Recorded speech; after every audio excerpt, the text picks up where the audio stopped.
Recently, we looked at some home server and NAS systems. Well, what if you don't want to access your files over network?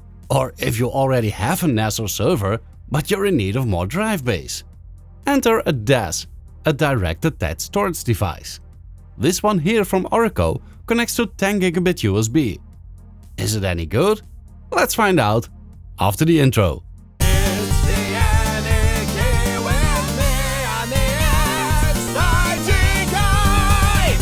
Orico was nice enough to send me this unit for the sake of this review. No money was exchanged, but I do get to keep the unit. So expect some positivity. In this rather nice looking box, we obviously get a MixData Vault itself. Rather nice looking as well, I might add. The 2.5-inch drive bays are not that nice looking though. A tad too plasticky for my taste. But I suppose they will get the job done just fine. Besides the drive base, at the front we also see a 10 gigabit USB port, a card reader for SD and microSD cards, and 5 status LEDs for the drives. At the sides we just get the Orico logo and the product name printed on the metal housing.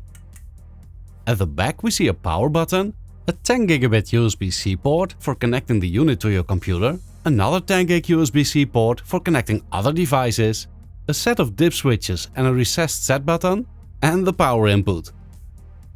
Next up in the box is a smaller box.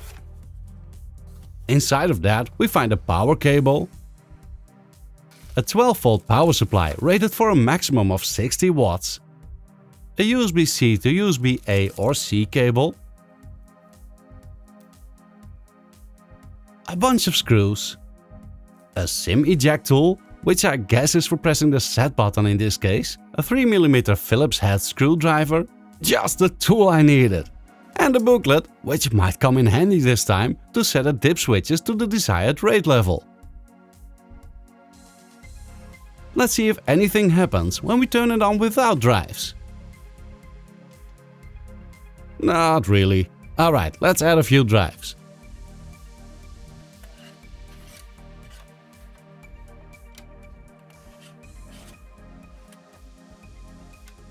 Put the first 2 dip switches to the down position to select rate 1. Now push the set button, turn it on and hold the button until you hear the second beep. Right, let's see what my MacBook makes of it. It tells me the drive isn't readable yet, which makes sense. It shows me a single 119 GB volume, which is the capacity of one of those drives. So that makes sense on rate level 1, where everything is getting mirrored. Let's create a volume on that rate set. Alright, speed testing time!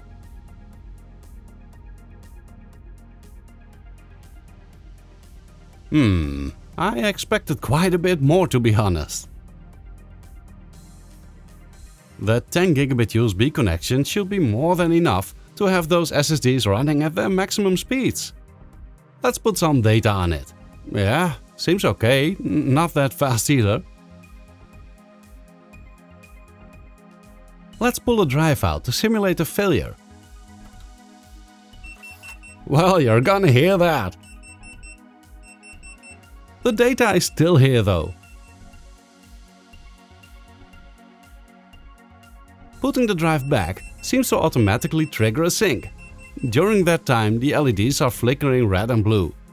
When that's all done, the LEDs are back to blue only again, so you get a nice visual indication of the state of the rate set. I connected it to my test PC running Linux to see if that might perform better, but that's even worse. Read speeds are going through the roof, but I suspect that to be caching. So I tried a benchmark in GNOME disks, and it seems to agree with this horrible write speed. To make sure it's not these SSDs, I tried a few others. Just as bad. It should reach around 500 to 600 megabytes a second on SATA SSDs. You know what? Let's try to fill it with 128 GB SSDs and put it in RAID 5 mode. Let's see how that does. My camera decided to focus on my keyboard. How nice. There's the second beep. Let's plug it in. Cool. It sees the RAID 1 set from the first 2 sets of SSDs we used. That's not what I expected or wanted to see here. I tried to push the set key again and holding it for a longer time, but I got the same result over and over again. So it doesn't like changing RAID sets? There's RAID management software as well. Sadly, it's only for older macOS versions. 2 times even. The Windows version is also pretty old, but it does seem to work quite well. On Wine it didn't work for me though. Even when I ran it as root, it didn't see the unit. Let's click delete all RAID. Cool, now they're all unreleased. I'm guessing that means unused. Let's create a RAID 5 set. Yep, that will leave 7.44 gigs unreleased on the 2 slightly bigger drives. Back on my MacBook, we indeed now get a single 480GB drive. That's about the size of 4 of those 5 drives. Let's create a volume on this one. Must be fast, right? Let's call it Racer 5. Still not that fast? It seems to cap out around some 2.5 gigabit. That's kinda weird on a 10 gigabit USB connection. Yeah, the same goes for actually copying files onto it. I figured I'd connect the NVMe enclosure that Orico sent me a while ago to the second 10 gigabit USB-C port. That's a lot faster, but still not quite 10 gigabit fast. Let's try my Zyke drive, a 40 gigabit NVMe enclosure. Hey Orico, you sure this is a 10 gigabit USB port?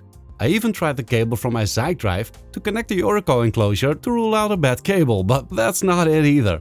I mean, it's not bad, just… Who am I kidding? It is bad! If you sell a 10 gigabit SSD enclosure, the unit should at the very least be able to transfer at full SATA speeds. And anything daisy chained to it should be able to reach full 10 gigabit as well. If reaching those speeds doesn't matter to you, it's still a nice device though. The card readers at the front of the unit work fine, so might be cool for someone who's looking for something like this to put on their desk. The same goes for the USB 3 port that can be handy to have within arm's reach. About setting the RAID level, I did notice that the all up position is labeled normal/clear. I tried it, and if you do that first, you can change it back to a RAID set afterwards. I put an old hard disk inside just to see if that would work. It does, but it's obviously a bit noisy and it doesn't spin down on disconnect either. The fan inside of the unit is okay, but it's not smart. It just turns on as soon as you connect the unit to your computer and turns off on disconnect. There doesn't seem to be a thermal sensor regulating it. This means there's always some noise from the unit when connected, even when using SSDs. After a while, any hard drives will spin down and the fan stops until you access the drives again. Not sure how long that takes as I haven't timed it. Completely idle, the unit uses less than 5 watts. I didn't test any load values, as that matters a lot on what kind of drives you're using and how much. All in all, I'm a tad disappointed in this unit. I expected it to simply saturate the 10 gigabit USB connection, but it's hardly reaching 25% of that speed. The hardware RAID modes are nice though, and the fact that it fixes the set on its own after a failure is pretty nice. Again, if you're not looking for the fastest unit, but just need some extra storage, without having to connect a multitude of external drives to your PC, this might be a very decent option for sure. That's about it for today. Thank you very much for watching. Until next time.